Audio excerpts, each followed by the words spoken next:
Hello mga P! Hi guys! For today's video, tayo ay magluluto ng chicken caldereta. So guys, first timer ko guys. First timer, sabi ko nga sa inyo, diba? Nagka-aral ako or nagpa-practice ako magluto. So I'm not really perfect for this guys. So no bashing! So ayun na nga guys, nire-ready ko ang mga ingredients. Charot, ang mga tawag dito. Ang mga kailangan ko na para sa ingredients nga para sa chicken caldereta.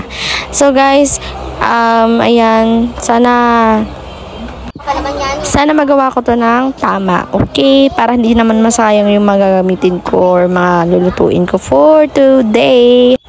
But anyway, ayun na nga guys, sinasimulan ko na maghiwa at mag-slice ng mga patatas, carrots, sibuyas, and I think red bell pepper.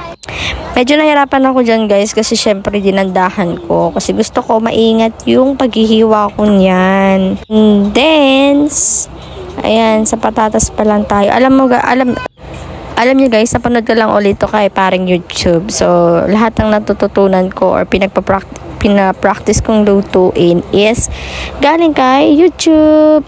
So, ayan guys, sabi kasi ng nanay ko, hindi daw ako marunong magluto. Bakit daw hindi pa ako nag-aaral magluto kung kailan nag-asawa na ako. Pero, yun nga, I try my best today for this. And, hopefully, maging successful guys. Tingnan nyo naman guys, sa paghihiwa pa lang ng mga ingredients, inabot na ako ng ilang minuto, diba?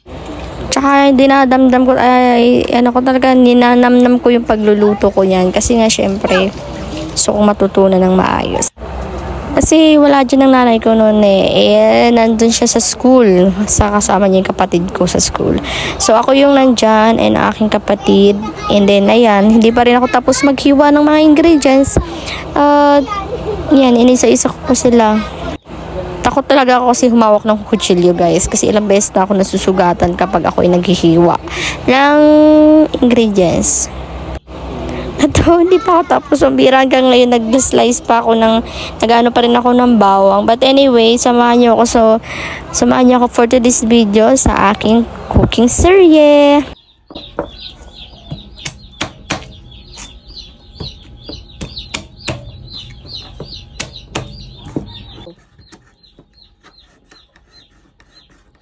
So guys, ayan, nagluluto tayo ngayon ng caldereta. Charan! Ayan na ang ating mga, hindi kasama yung langaw. Ayan, langaw. Hindi po kasama ang langaw, ha? Okay, yan. Sunog na. So, yun na nga guys. Sinisimulan ko na ang pagsisa ng aking mga ingredients. And then, mag-start na tayo magluto guys. Dahil gutom na ako that time.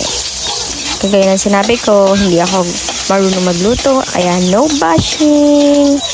So, ginigisa ko na yan, sibuyas, and then bawang, and then after that, ilalagay na natin ang yan, pinag-golden brown ko muna yung bawang bago ko ilagay ang chicken. And then,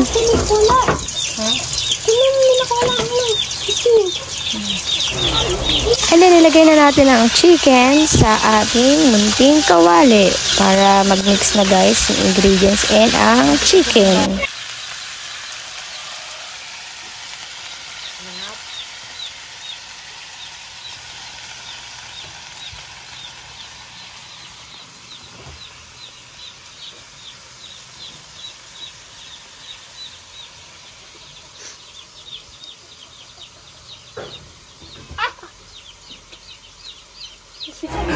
So, nalagay na natin ang chicken guys. Kaya ang gagawin naman natin ngayon ay hahaluin natin siya.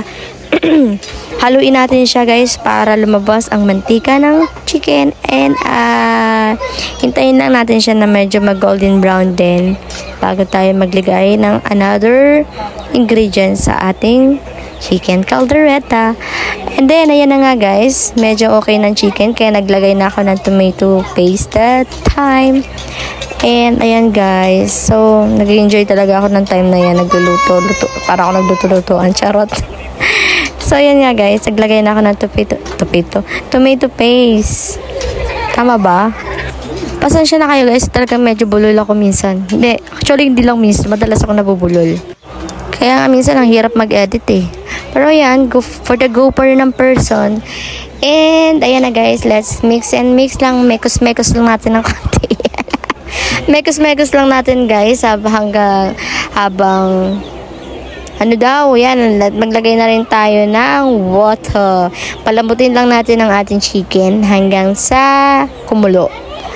And then, mekos-mekos lang ulit hanggang sa isunod natin yung mga susunod na ingredients. Sabi kasi ni parang YouTube guys, 1 cup of water lang. Pero dahil marami yung chicken ko, dinagdagan ko pa ng kalahating cup ng water para mas marami. Pero ang ending, natuyuan pa rin guys dahil medyo natagalan ko ang pagpapalambot ng chicken. Pero eto na ang transition, tapos na ang ating chicken caldereta. Yummy! Yun guys, yun lang, hanggang dito lang. Thank you for watching. Bye!